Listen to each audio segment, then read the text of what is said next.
Saludos a todo el público, al público de estudiantes también. Muy bien, en esta oportunidad vamos a realizar una clase de la asignatura de Psicología y principalmente del tema de condicionamiento clásico. Bueno, a grandes rasgos es un tema que podríamos explicarlo por la teoría desarrollada por el fisiólogo ruso Iván Pavlov, ¿no?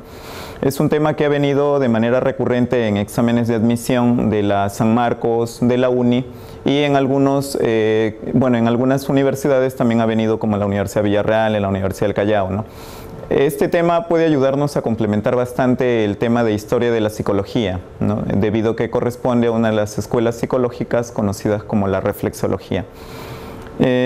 Más bien, para iniciar a grandes rasgos, también podríamos ir explicando un poco sobre el condicionamiento clásico, cómo en la vida diaria vamos nosotros también haciendo, vamos sin querer siendo parte del mismo, vamos aprendiendo a modificar algunas respuestas, sean respuestas orgánicas, respuestas emocionales, respuestas reflejas, sin darnos cuenta, ¿no?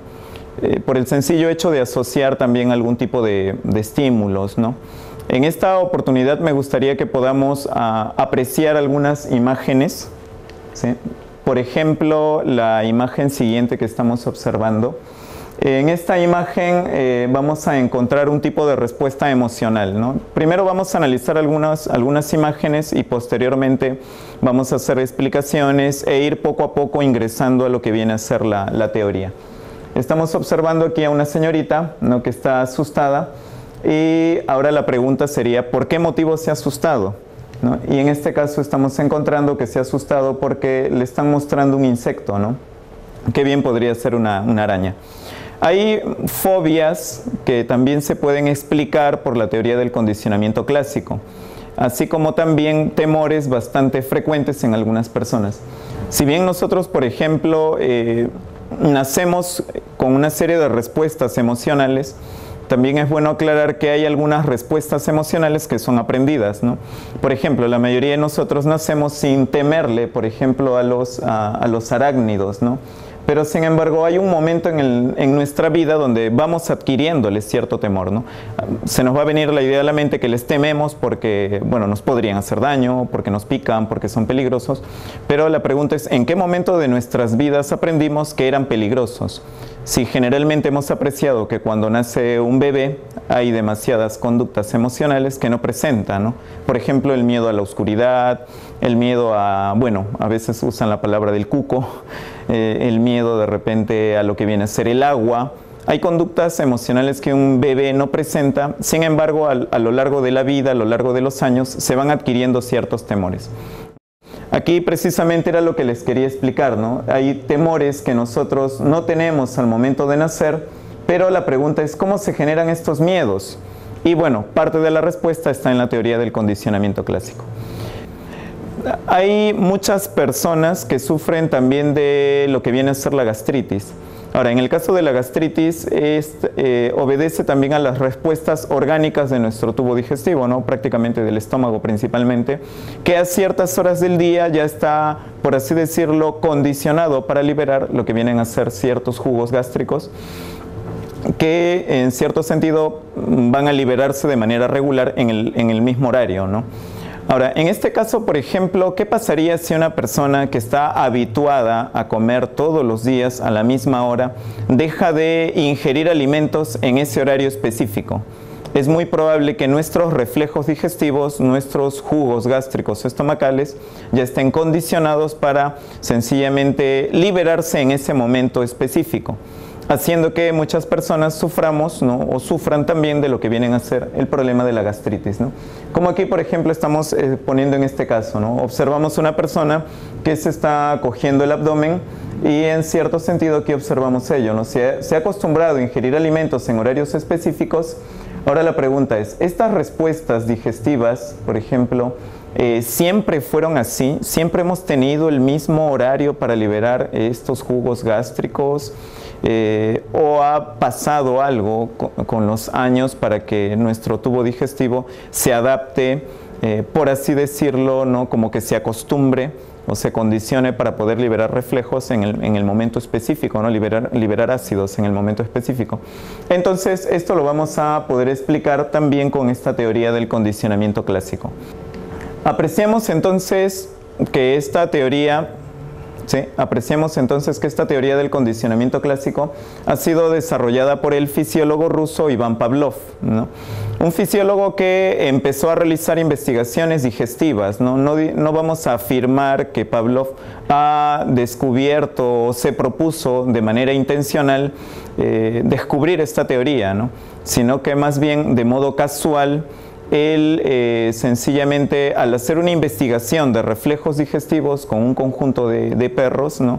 Fue que descubrió de modo casual que los perros como que iban asociando ciertos estímulos, ¿no? Pero en su investigación, por ejemplo, Pavlov está trabajando con los perros y aquí, como podemos observar, Pavlov quiere medir, ¿no? Exactamente la cantidad de salivación que presentan los canes, quiere también conocer el tipo de reacciones que tiene el tubo digestivo ante los alimentos, ante la masticación. Y Pavlov descubre que en el proceso que le está dando alimentos a los perros inclusive como que van aprendiendo diariamente en qué horario se le va a dar alimentos, llegando al punto que los perros ya empezaban a salivar antes de que se les entregue el alimento. Inclusive llegaban al punto de salivar solo ante el hecho de verlo a Pavlov ingresar al laboratorio. En esta oportunidad me gustaría que de repente podamos apreciar un video, lo vamos a explicar y en función de ello vamos a ir descifrando poco a poco lo que viene a ser la teoría.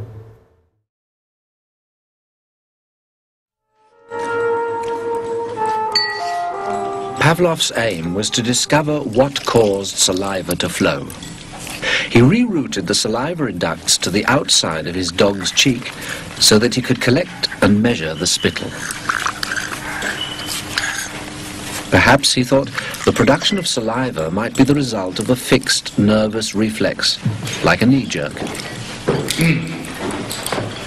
5 минут 42,5 секунды. After taking many measurements of spittle, he confirmed that the dogs drooled automatically when their tongues touched food. He called the response the salivation reflex. 4,5.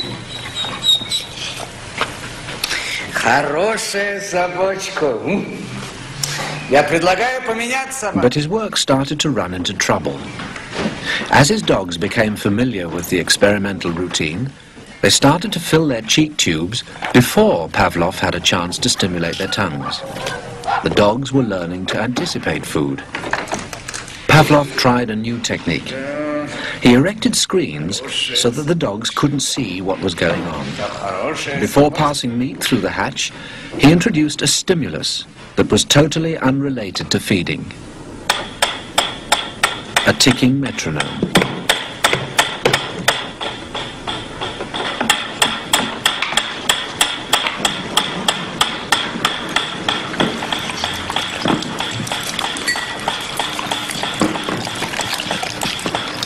At first, the dog dripped saliva into its cheek tube only when the food appeared. But after a number of trials, the dog began to connect the ticking with the arrival of meat.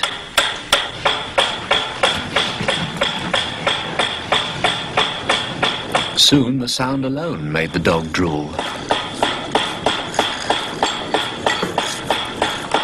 Eventually, the dog salivated as much to the ticking itself as it did originally to the presentation of food. Полная! Идите сюда. Что я говорил? He called this new response the conditioned reflex. Собака.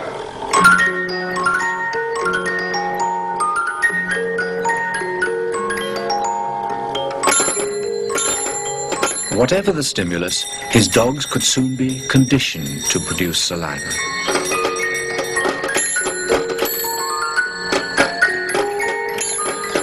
Pavlov believed that he had discovered how animals learned, even in the wild.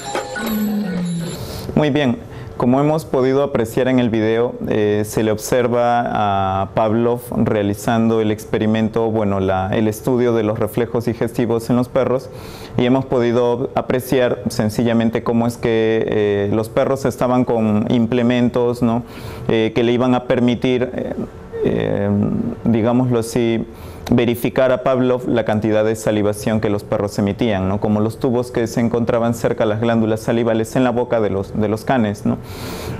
Pero en el video se aprecia algo, ¿no? Los perros se están familiarizando con el experimento, se están familiarizando con que los lleven al laboratorio, se están familiarizando con los sonidos de los instrumentos que Pavlov usa para medir la cantidad de salivación.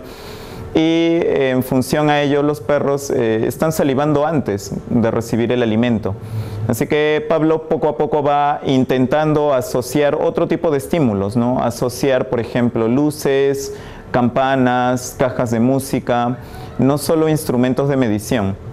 Y va descubriendo que un animal sí puede aprender a asociar estímulos, pero la respuesta aprendida se puede verificar en los reflejos del mismo organismo, ¿no? Sea en este caso la salivación. Este experimento nos hace recordar también situaciones bastante similares. Ya antes han habido casos de personas que inclusive ingresan a lugares donde tienen que ingerir sus alimentos a la hora del almuerzo, y solo el hecho de estar presentes allí ya hace que inclusive el organismo ya empiece a presentar respuestas digestivas, ¿no?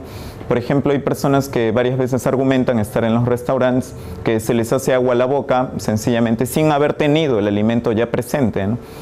Es así como nosotros también asociamos reflejos, como ha pasado aquí con el perro, ¿no? Nosotros también asociamos esos reflejos, hemos asociado esos estímulos del alimento con lo que viene a ser el estar ya en el restaurante, el escuchar los cubiertos, y en función a ello nuestro cuerpo responde de manera adecuada, ¿ya? Vamos a descifrar lo que vienen a hacer, o vamos a analizar paso a paso el experimento de Pavlov en las siguientes diapositivas. Ahí apreciamos, por ejemplo, que el perro sí está salivando, pero ante el alimento. Pavlov al alimento le da un nombre, ¿no? Al alimento le da el nombre de estímulo incondicionado. ¿Qué es un estímulo incondicionado? Pavlov entiende un estímulo incondicionado como aquella situación, aquel evento que genera respuestas innatas, respuestas no aprendidas. Sea el caso de la salivación, ¿no? Que salivar no es aprendido, es algo innato. Y a eso Pavlov le llama estímulo incondicionado. Y a la respuesta del perro, que estamos observando acá, el perro está salivando, a la respuesta del perro se le llamará respuesta incondicionada. ¿Qué es una respuesta incondicionada para Pavlov? Una respuesta incondicionada es una respuesta que sencillamente, valga la redundancia, no se ha aprendido, no es una respuesta natural, autónoma, propia del organismo, ¿ya? Y aquí estamos observando precisamente eso, ¿no? Antes, ante el alimento, el perro sí puede salivar, ¿no? El alimento sería el estímulo incondicionado, y la respuesta incondicionada, la respuesta innata, sería la salivación en el caso del perro, ¿ya? Pero, sin embargo, hay un estímulo que al inicio no provocaba ninguna respuesta. Ese estímulo va a ser, por ejemplo, el estímulo neutro. En el video se observó que el estímulo neutro era el sonido de un metrónomo. Ahora, en este caso, Pavlov lo está reemplazando por otro sonido, y aquí estamos viendo un diapasón, que el diapasón sería el estímulo que al inicio no genera la respuesta de salivación, no hace que el perro salive, no le genera al perro algún tipo de respuesta digestiva, pero sin embargo el diapasón genera otro tipo de respuesta, que en muchos casos se le conoce como la respuesta de orientación, una respuesta variable, ¿ya? El perro, al momento de escuchar el sonido del diapasón, el perro podría bien, digámoslo así, despertarse, levantar las orejas, el perro podría de repente voltear, inquietarse. Esa es lo que Pavlov llamó respuesta de orientación, que no es la respuesta que se pretende condicionar, no es una respuesta variable. Sin embargo, lo que habíamos observado en el video era que el perro había relacionado, ¿no? El perro había aprendido que cada vez que sonaba el metrónomo iba a venir alimento. Entonces el perro, si ya logró esa asociación, ahora Pavlov intenta repetir esta asociación en la siguiente manera. Vamos a apreciar la siguiente diapositiva en la cual se ve precisamente la asociación de estímulos. Hay dos estímulos que apreciamos aquí que se están asociando. En primer lugar, estamos observando, bueno, lo que Pavlov denominó estímulo neutro, ¿no? El diapasón, con el estímulo incondicionado, ¿no? Lo que vendría a ser el alimento. Estos dos estímulos, al momento que se presentan juntos, Pavlov a eso le denominó asociación o apareamiento de estímulos. Y esta asociación o apareamiento de estímulos genera en sí que el perro empiece a salivar. O sea, libera la respuesta incondicionada. Lo vemos aquí el perro salivando, pero esta salivación, por obvias razones, al inicio no es ante el diapasón, sino al inicio es ante el alimento. Ahora, esta asociación tiene que ser, bueno, en este caso ha sido repetitiva, tiene que ser de manera constante. Y esta asociación repetitiva sencillamente va a permitir que el perro poco a poco vaya aprendiendo que cada vez que suena el diapasón viene el alimento y por ello saliva. Va asociando los estímulos, los va relacionando y el perro va a ir respondiendo de manera digestiva.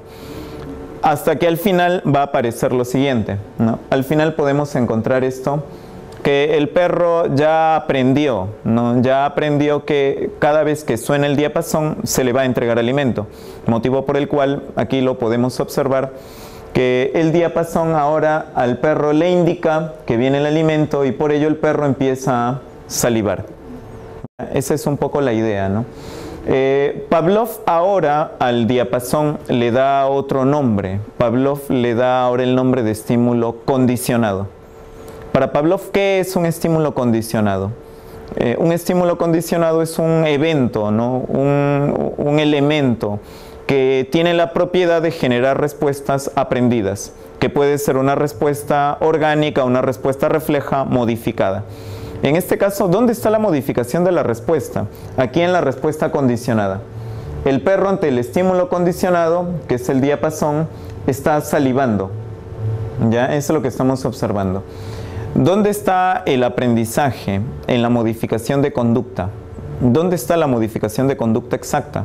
Que en diapositivas anteriores habíamos observado cómo el perro escuchaba el diapasón y no salivaba. Ahora el perro escucha el diapasón y ya está salivando, ¿no? O sea, el perro ya aprendió que el diapasón indica que va a venir el alimento. Entonces Pavlov, repito, al diapasón le llamará estímulo condicionado y a lo que viene a ser la salivación del perro le llamará respuesta condicionada. Aquí hay que aclarar el siguiente término. Si incondicionado para Pavlov significaba no aprendido, ahora condicionado significará aprendido. ¿Ya? En esta parte, por ejemplo, ya podemos analizar o ya podemos encontrar, por ejemplo, lo que viene a ser el caso de, bueno, la asociación de estímulos, ¿no? O el aprendizaje por asociación de estímulos. Cabe mencionar que muchas personas en fábricas, por ejemplo, argumentan que siempre en el horario del almuerzo son llamados, por así decirlo, por un timbre, una alarma. Y muchos trabajadores argumentan que al momento de escuchar esta alarma, por ejemplo, ya como que aparte de la emoción de saber que van a descansar un momento y van a almorzar, muchos sienten que, por ejemplo, ya hay actividad abdominal, ¿no? Como actividad digestiva, hay sonidos, ¿no? Abdominales, y a la vez muchos argumentan esa frase, ¿no? Se me hace agua la boca, ¿no? En cierto sentido ya se ha asociado en los obreros, en los trabajadores, se ha asociado la alarma del almuerzo con lo que viene a ser el alimento. Muy bien, entonces a modo de repaso, ¿no? Vamos a analizar lo que habíamos identificado como los elementos. Entonces tenemos aquí el estímulo neutro, como habíamos indicado, era aquel evento que no generaba respuestas innatas u orgánicas. Pero sin embargo, para Pavlov, él sí genera una respuesta. La respuesta se le conoce como la respuesta de orientación, ¿ya? Aquella respuesta que iba a resultar una respuesta muy variable, ¿no? Una respuesta en cierto sentido indefinida. Sin embargo, el estímulo neutro va a ser necesario para que se asocie con otro estímulo posteriormente, que ese sería el estímulo incondicionado. El estímulo incondicionado es el que sí genera respuestas, digámoslo así, innatas, respuestas reflejas o respuestas orgánicas. Y este estímulo, en este caso, ha sido el alimento. Ejemplos de estímulos incondicionados podrían ser, por ejemplo, que alguien nos golpee el hueso de la rótula y que nosotros pateemos, ¿no? Patear ante un golpe en la rodilla, en la rótula, esa es una respuesta innata, es una respuesta refleja. Pero ahora, ¿qué es lo que activó esa respuesta? Lo que la ha activado es un estímulo. Este estímulo, que sería un golpe, como el que dan algunos médicos en la rodilla, ese golpecillo sería el estímulo incondicionado, el que provoca una respuesta innata. En el experimento de Pavlov, la salivación del perro sería una respuesta incondicionada, una respuesta innata, una respuesta orgánica, una respuesta refleja. En el ejemplo que he mencionado sobre el golpe en la rótula, la respuesta que nosotros daríamos, que es una respuesta refleja, sería la patada, ¿no? Esa sería la respuesta refleja que estamos emitiendo, que al ser no aprendida, Pavlov la denominaría respuesta incondicionada. Ahora, ¿qué nombre recibió el estímulo neutro luego de haberse asociado con el incondicionado? Pavlov indica que como él ya genera respuestas aprendidas, le da el nombre de estímulo condicionado. ¿Ya? Ahora, bueno, reiterando yo, ¿qué era un estímulo condicionado? Era un evento, ¿no?, que generaba respuestas, digámoslo así, aprendidas. ¿Y cuál era la respuesta aprendida? La respuesta condicionada. ¿Ya? En el caso del perro, bueno, se observaba sencillamente que escuchaba el sonido del diapasón, ese era el estímulo condicionado, y ese estímulo que generaba en el perro la salivación, que era una respuesta ya modificada, una respuesta innata modificada o una acción aprendida. Ahora, ha habido una asociación. Ese es un concepto que hemos estado repitiendo varias veces, que en el condicionamiento clásico es el principio esencial para el aprendizaje. Ahora la pregunta sería, ¿qué es o qué estamos entendiendo hasta aquí por asociación de estímulos? Vamos a apreciar en la siguiente diapositiva cómo es que se da la asociación de estímulos. El estímulo neutro, que generaba la respuesta de orientación, se iba a asociar, ahí vemos la flecha, él se iba a asociar al estímulo incondicionado, haciendo que inclusive este estímulo genere la salivación. Pero al asociarse entonces, ahora ellos dos se aparean, ¿no? Pavlov también usa ese término, ¿no? O también usó ese término, la asociación de estímulos o el apareamiento de estímulos.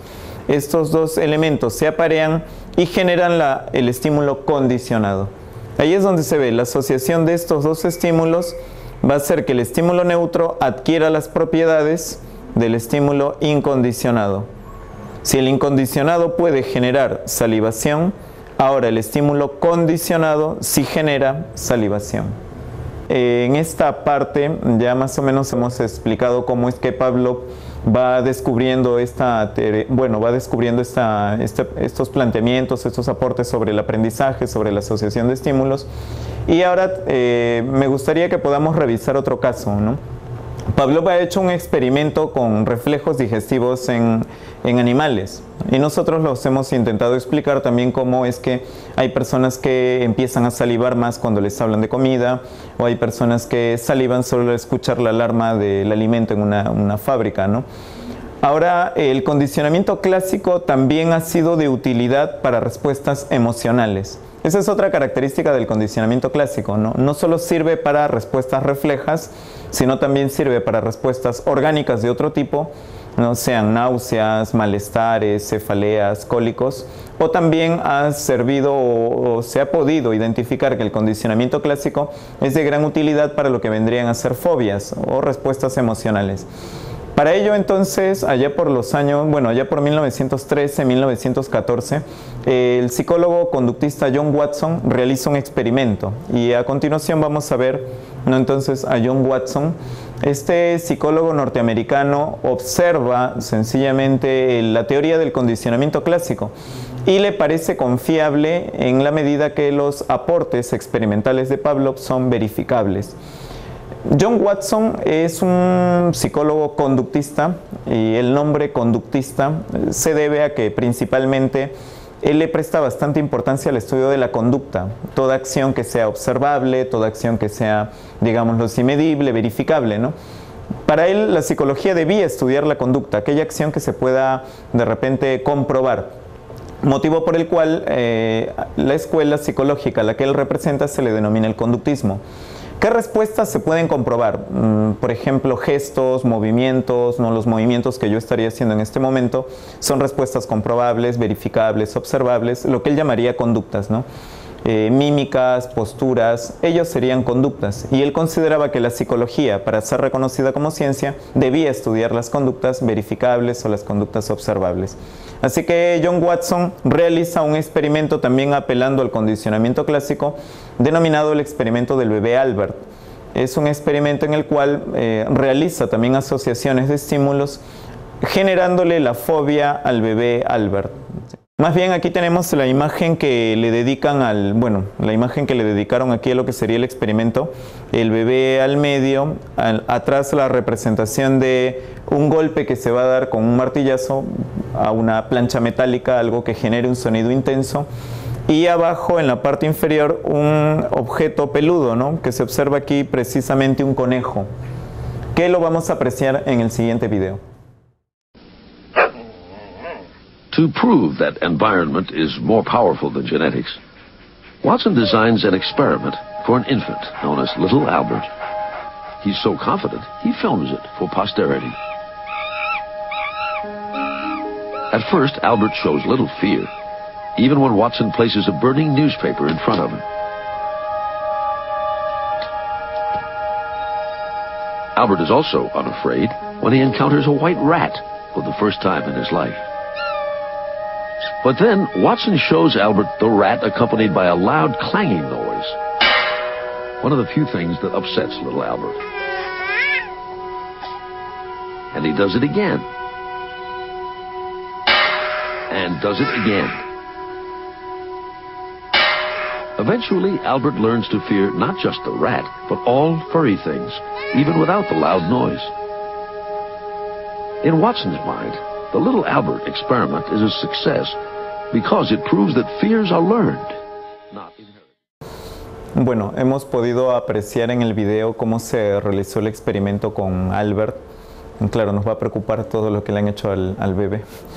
Pero claro, en cierto sentido este experimento, por muy delicado que nos haya parecido, permitió explicar cómo es que nosotros vamos adquiriendo ciertos temores. Empezando la clase, les había puesto unas imágenes de personas que le tenían miedo a las arañas y que en cierto sentido también va a ser explicado por este experimento de John Watson. Les indicaba que nosotros no nacíamos con temor al agua, no nacíamos con temor de repente a los payasos, como también varios habrán podido apreciar, no nacemos con temor a los ratones, sino que en el proceso, a lo largo de nuestra vida, la asociación de estímulos que habíamos apreciado en diapositivas anteriores, esa asociación de estímulos se cumple y a lo largo de nuestra vida nosotros vamos asociando estos estímulos a algún tipo de experiencia negativa. Ahí, por ejemplo, en este video lo que hemos podido observar es cómo Albert, el bebé Albert, al inicio observa al roedor, bueno, los objetos peludos que Watson les estaba mostrando, ¿no? Observamos en el video cómo le está mostrando, por ejemplo, ratones, monos, le está mostrando peluches, conejos, por allí un perro, e inclusive en la parte final se observa al mismo John Watson poniéndose una máscara como de conejo, pero todos los objetos tenían algo en común, todos eran objetos peludos, ¿no? Pero en este caso también, por ejemplo, John Watson observa que al inicio el bebé Albert no se asusta ante estos objetos, ¿no? No se asusta ante el perro, ante, por ejemplo, el ratón, no se asusta ante el conejo, sino que observa que el bebé Alberto al contrario, ¿no? Intenta tocarlos, ¿no? Para Albert, entonces, y para Watson, disculpen, entonces los roedores, los objetos peludos, sean perros, los conejos, serían el estímulo neutro, tal y como lo apreciamos acá arriba. Y la respuesta que Albert liberaría, por ejemplo, intentar tocar al ratón, sería una respuesta de orientación. Albert no le tiene el temor a los ratones, así como muchas señoritas, por ejemplo, de bebés nunca le han tenido miedo a los ratones, ¿no? Sino que en el proceso los han asociado a algo que de repente ya les ha generado ese miedo, ese temor. Así que John Watson después, tal vez en el video, lo que se ha podido apreciar o más bien escuchar es que hay un sonido metálico, John Watson aprovecha en ese momento que les está luego presentando los objetos peludos, los ratones, los conejos, para golpear una plancha metálica, ¿no? Y ese sonido intenso hace que Albert empiece a llorar. ¿Ya? Entonces, el sonido de la plancha metálica para John Watson sería el estímulo incondicionado. Y el susto del bebé, el miedo del bebé, sería la respuesta incondicionada. Entonces, ahora Watson, ¿qué tiene que hacer? Tiene que aparear, ¿no?, los objetos peludos, tiene que asociar los objetos peludos con el sonido intenso para que Albert poco a poco le vaya generando cierto temor. Aquí ya observamos una imagen con fragmentos del video, ¿no? Observamos aquí a John Watson, ¿ya? Y acá se le observa el roedor y Albert que lo está mirando. Ahora, en este proceso es donde, por ejemplo, Albert ahora va a ir contemplando cómo cada vez que se acerca un objeto peludo, ¿no?, como les estaba indicando, sencillamente aparece un sonido intenso, el sonido de una plancha metálica. Y ese sonido lo asusta, haciendo que Albert poco a poco vaya aprendiendo a tenerle miedo a estos objetos, a los ratones, a los conejos o a los perros. Entonces, ¿qué pasa? Watson logra asociar el ratón con el sonido intenso. El ratón, que al inicio era estímulo neutro, ahora pasará a ser estímulo condicionado, ¿ya? Y el sonido intenso es el estímulo incondicionado, generando así que Albert empiece a tenerle miedo a los ratones, conejos, perros, por ejemplo, sencillamente ya generando una respuesta condicionada. El miedo de Albert ya sería una respuesta condicionada y los ratones, repito, serían el estímulo condicionado. Esta teoría nos puede ayudar a explicar por qué hay personas que generalmente le tienen miedo a los perros. Generalmente porque han asociado el perro a algo desagradable, una mordedura, por ejemplo, o las personas que le tienen temores a las piscinas. Hay gente que en sus primeras clases de natación van con mucho entusiasmo a la piscina o inclusive a la playa, pero todo está con que hay una experiencia negativa, ¿no? Con que alguien de repente nos patea a la piscina, caigamos en el agua, no sepamos nadar, nos desesperemos, nos ahoguemos, y ya hemos asociado eso. Bastará para asociar la piscina con esa experiencia negativa, y la próxima vez que vayamos a una piscina caminemos al filo de ella con mucho temor, ¿no? Con ese miedo. Igual las personas que van a la playa, si hay un accidente, algo que de repente lo asuste, eso generará el temor de querer acercarse al mar en experiencias posteriores. Siendo aquí el mar un estímulo condicionado y el temor al mar una respuesta condicionada. Siendo la piscina un estímulo condicionado y el temor a la piscina igualmente una respuesta condicionada. Muy bien, como les había explicado hace un momento, entonces apreciamos aquí la asociación de estímulos o el condicionamiento clásico de Watson. Observamos el ratón como el estímulo neutro y, bueno, la respuesta de orientación de Alberto podría ser tocarlo, ¿no? Tocar al ratón. El sonido intenso era el estímulo incondicionado y el susto, el miedo de Albert era la respuesta incondicionada. Esta asociación entre el estímulo neutro y el incondicionado hace que el estímulo neutro adquiera las propiedades de generar el miedo, cosa que el ratón, que era el estímulo neutro, se convierte ahora en estímulo condicionado. ¿Por qué condicionado? Recordábamos, porque ya generaba respuestas aprendidas, ¿no? La palabra condicionado era aprendido, la palabra incondicionado era no aprendido. Entonces el ratoncito es el estímulo condicionado que ya genera una respuesta aprendida, o sea, una respuesta condicionada. Muy bien, vamos a ir apreciando también, por ejemplo, algo que ya hasta el momento hemos podido concluir, ¿no? ¿Qué es la asociación de estímulos, ¿no? La asociación o apareamiento de estímulos es cuando un estímulo le transfiere sus posibilidades de generar respuestas a otro. En este caso, el estímulo neutro, que al inicio no tiene la posibilidad de generar respuestas innatas, sea el miedo o la salivación, el estímulo neutro adquiere por asociación o apareamiento propiedades del estímulo incondicionado, ¿ya? Y así entonces ya tiene las posibilidades de generar respuestas. Este es el principio del condicionamiento clásico, ¿no? La asociación de estímulos. Pero ahora esto, ¿qué nos llevaría ya de repente a poder definir, ¿no? Ya podríamos definir el condicionamiento clásico. El condicionamiento clásico será aquel procedimiento en el cual un estímulo puede adquirir por asociación la posibilidad de generar respuestas. El condicionamiento clásico también lo podríamos definir como aquel procedimiento en el cual podemos modificar respuestas emotivas, reflejas, orgánicas, sencillamente por asociación de estímulos. Y eso es lo que estamos apreciando aquí, ¿no? Se modifican respuestas orgánicas por asociación de estímulos.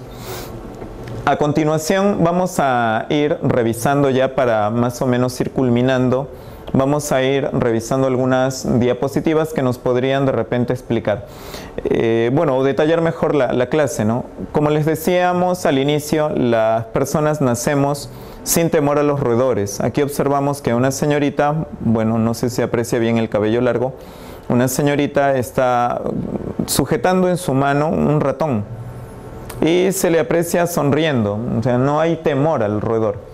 Entonces, justo lo que les había comentado, nacemos sin temor a los ratones. Durante nuestra vida lo asociamos a experiencias negativas, ¿no? Generándoles hacia ellos el temor. Podríamos explicar esto también. Esta es una imagen también de un video sobre la aracnofobia. Cómo la persona puede estar bañándose de lo más tranquila y de pronto acá en la parte superior se observa que cae una araña. Y ni bien cae la araña, la persona reacciona con temor, la persona reacciona con miedo. Entonces, ahí explicamos ello. Las fobias a las arañas también son aprendizajes emocionales, y los aprendizajes emocionales se adquieren por condicionamiento clásico. Ahora, siendo entonces que la araña se ha asociado a algún tipo de experiencia negativa, sea en este caso una picadura, por ejemplo. Y tendríamos también de repente el caso de la gastritis que habíamos estado explicando, ¿no? Nuestro organismo ya se condicionó a liberar los jugos gástricos estomacales en el horario específico, ¿no? Y ese estímulo que puede activar esos jugos gástricos podría ser solo el hecho de ver la hora y saber que ya es la hora del almuerzo, o sencillamente escuchar a alguien que nos llame a almorzar. Si no ingerimos alimentos en ese momento, la respuesta ya está condicionada. El estómago liberará los ácidos, haciendo que que suframos consecuencias posteriores como la gastritis. Es motivo por el cual los médicos siempre nos han sugerido ingerir los alimentos siempre a la misma hora. Ahora, más bien ya para ir de repente cerrando, en los exámenes de admisión, por ejemplo, sea San Marcos o sea la Uni, han venido algunas preguntas. Y algunos de ustedes que tal vez han podido revisar algunos exámenes de admisión pasados, que tal vez los han adquirido, los han comprado por allí, habrán observado esta pregunta. Y esta pregunta, en cierto sentido, ya revisando algunas diapositivas, ya como que la podríamos explicar con más facilidad, ¿no? Cuando la sola presencia de una regla de plástico origina que un niño incremente su ritmo cardíaco y tenga un exceso de secreción sudoral, estemos frente a una conducta aprendida por... Ahí tenemos las alternativas: condicionamiento clásico, condicionamiento operante, condicionamiento vicario, condicionamiento instrumental o condicionamiento observacional. Bueno, que son temas que posteriormente también vamos a poder revisar. Esa es la pregunta de la Universidad San Marcos del año 2007.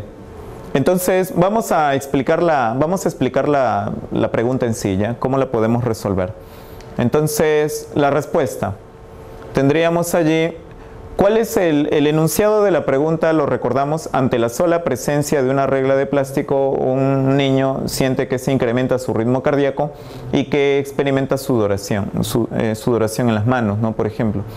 Entonces tenemos aquí la regla de plástico, ya vamos a entenderla como el estímulo neutro.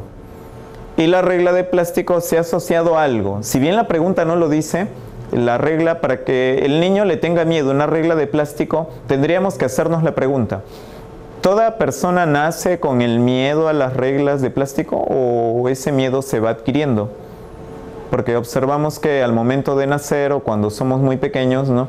Hay demasiadas cosas a las que no les tenemos miedo, como había indicado. No le tenemos miedo a la oscuridad, no le tenemos miedo a inclusive objetos punzocortantes. Pero en el proceso de nuestra vida los vamos asociando. Así que, si bien la pregunta no lo menciona, entonces es muy probable que la regla de plástico se haya asociado aquí a una reprimenda, a un golpe, algo desagradable, generando entonces en el pequeño que el corazón se acelere, que experimente sudoración. Entonces, Vamos a descifrar esa asociación, ¿ya? Entonces, la regla de plástico adquiere las propiedades del estímulo incondicionado y le genera entonces, le va a generar lo que viene a ser aceleración del corazón, ¿ya? Entonces aquí justo tenemos, si se asoció la regla de plástico a una experiencia negativa como la reprimenda, el niño presenta la respuesta condicionada que sería aceleración cardíaca o sudoración. Y esto es aprendido por condicionamiento clásico. Aquí es importante hacer una observación. Nosotros aprendemos muchas cosas. Aprendemos a vestirnos, a hablar, aprendemos a comer, aprendemos a de repente abrir puertas, amarrarnos los pasadores, o aprendemos matemática, ¿no? Pero en el condicionamiento clásico esas respuestas no se adquieren. En condicionamiento clásico se adquieren generalmente 3 tipos de respuestas. Ellas son las emotivas, como vemos acá, nuestro amigo se asusta, se le acelera el corazón, respuestas orgánicas, y también respuestas reflejas. Ya en condicionamiento clásico generalmente se adquieren esas 3 tipos de respuestas: reflejas, emotivas o respuestas orgánicas. Y eso es lo que estamos encontrando aquí, una respuesta orgánica. Entonces esto se ha aprendido por condicionamiento clásico. Y aquí observamos entonces lo que viene a ser la respuesta en sí. La regla de plástico genera una conducta aprendida, y esa conducta, que es orgánica o emocional, solo se adquiere por condicionamiento clásico. Ya que esta sería nuestra alternativa, ¿no? La alternativa correcta sería la alternativa A. La respuesta operante es una respuesta de un psicólogo conocido como Skinner, que posteriormente también podríamos revisar. Condicionamiento vicario es una teoría que se le conoce como aprendizaje por imitación de Albert Bandura, ¿no? En el que copiamos conductas. Condicionamiento instrumental también es un nombre que le dan al condicionamiento operante, o le dan a un experimento que se le conoce como la teoría del ensayo y error del psicólogo Sondheim, ¿no? Y aquí el condicionamiento observacional, que es lo mismo que el vicario, ¿ya? El condicionamiento de Albert Bandura por imitación es lo mismo que el condicionamiento vicario, quedándonos como clave la alternativa A. Pasemos a la siguiente pregunta. Dice, en el experimento de Pavlov sobre el condicionamiento clásico, cuando el sonido de la campana llega a producir la salivación del perro, decimos que dicho sonido se ha convertido en un estímulo, el sonido de la campana.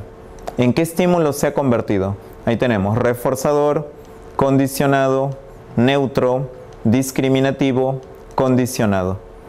Vamos a analizar la explicación, ¿ya? Ahí tenemos Pregunta San Marcos 2005-1. Vamos a analizar la explicación. Bueno, ya lo habíamos visto en el gráfico anterior, ¿no? El estímulo neutro, que era la campana, se asociaba y iba a generar lo que viene a ser la respuesta de orientación. Ahora, el estímulo incondicionado, que era la comida, generaba la salivación. Y ahora el sonido de la campana viene a ser estímulo condicionado, ¿ya? Porque ya genera una respuesta aprendida, por eso se le llamaba condicionado. Entonces el sonido de la campana, al asociarse con la comida, adquiere las propiedades de la comida, siendo entonces el estímulo condicionado, ¿no?, el sonido de la campana, ¿ya? Entonces vamos a lo que viene a ser la pregunta. Aquí tenemos la alternativa, sería la alternativa E. ¿Por qué no las otras? Estímulo reforzador más se usa en el condicionamiento operante de Skinner. El concepto reforzador más se usa en el condicionamiento operante de Skinner. Incondicionado era aquel estímulo que generaba una respuesta natural. En el caso, en el gráfico anterior, el incondicionado era el alimento. Estímulo neutro. El estímulo neutro es el condicionado antes del apareamiento, antes de la asociación. O sea, el sonido de la campana antes que genere salivación. Pero la pregunta no nos aclara, no nos dice si es la campana antes que genere salivación. Ya nos dice la campana que puede generar salivación. Entonces ya es una campana con condiciones de aprendizaje. Por lo tanto, no sería neutro. Y el estímulo discriminativo es aquel estímulo al cual, por ejemplo, el sujeto no necesariamente obedece o le presta atención. En este caso, nuestra clave sería esta, la alternativa E. En el examen de admisión, por ejemplo, de la San Marcos, se han visto varias preguntas de este tipo, ¿no? Personas que solo al escuchar cubiertos en un restaurante plantean que ya se les hace agua a la boca. En este caso, por ejemplo, también ahí se observaría que hay un aprendizaje por condicionamiento clásico y que el sonido de los cubiertos sería un estímulo condicionado.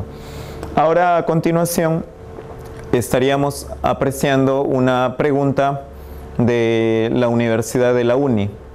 Dice, señale cómo se denomina, aquí tenemos UNI 2009, señale cómo se denomina la teoría del aprendizaje según la cual es posible asociar un determinado estímulo, dice, a la conducta que se desea fijar, ¿no?, como respuesta. Ya, si aquí nos están planteando ya sobre lo que viene a ser la asociación de estímulos, vamos a poner un ejemplo entonces. ¿Ya? La pregunta no especifica un ejemplo como en el caso de las preguntas de San Marcos. Tendríamos aquí un estímulo neutro, que puede ser un auto. Un auto en sí no genera temor, pero si se asocia, aquí viene la idea de la asociación, como estaba en la pregunta que hemos leído, o se aparea un estímulo incondicionado, sí podría generar respuestas. Ahí tenemos el estímulo incondicionado. Si el auto se asocia a un accidente, esto entonces puede generar temor, ¿no? Y entonces este temor, esa posibilidad de respuesta se va a transferir al estímulo neutro, haciendo que el estímulo neutro adquiera esas posibilidades de generar miedo. Ahí es donde se observa la asociación. Se han asociado los autos a los accidentes y por ello es que ahora ahí se aprecia la asociación de estímulos y esto es propio del condicionamiento clásico. Bueno, en esta oportunidad estaríamos revisando un video que nos podría explicar por qué a veces hay personas que tienen temor al querer conducir un auto o personas que en las clases de manejo, por ejemplo, no progresan de manera significativa al conducir un auto. Lo padece 1 de cada 3 españoles y muchas veces sin saberlo. Hablamos de la amaxofobia o lo que es lo mismo, que es miedo a conducir. Ahora en Canarias han puesto en marcha un método pionero en el que tratan al alumno en varias sesiones con psicólogos y clases prácticas para curar sus miedos. Blanca acude a la autoescuela para saber si su problema tiene solución. Hace 25 años aproximadamente que obtuve el permiso de conducir. Y ahora padece amaxofobia, o lo que es lo mismo, miedo a conducir, un problema que afecta a 1 de cada 3 conductores españoles. Puede ser como consecuencia de un accidente, de un coche con el que no nos sentimos seguros o simplemente por estrés que se manifiesta a la hora de conducir. Hay mucha gente que no sabe que esto es un problema, que simplemente cree que tiene esa dificultad y que no va a poder solventarla. En este centro ayudan al conductor a superar sus miedos. Lo primero, evaluación con la psicóloga, para después pasar a clases prácticas que nada tienen que ver con las de toda la vida. Aquí el profesor ha sido formado para esta terapia. Vamos a repetir lo que hicimos ayer más o menos, que ayer salió bastante bien. Me ha dado bastante seguridad, más de la que yo creía que podía tener, y ahora aquello que a mí me parecía imposible, por fin me parece posible.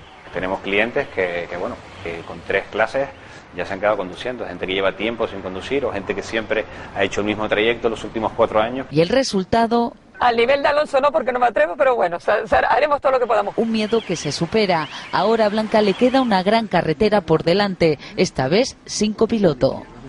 Bien, como habíamos explicado hace un momento, el condicionamiento clásico también ha podido explicar respuestas emocionales, como es el caso de la fobia.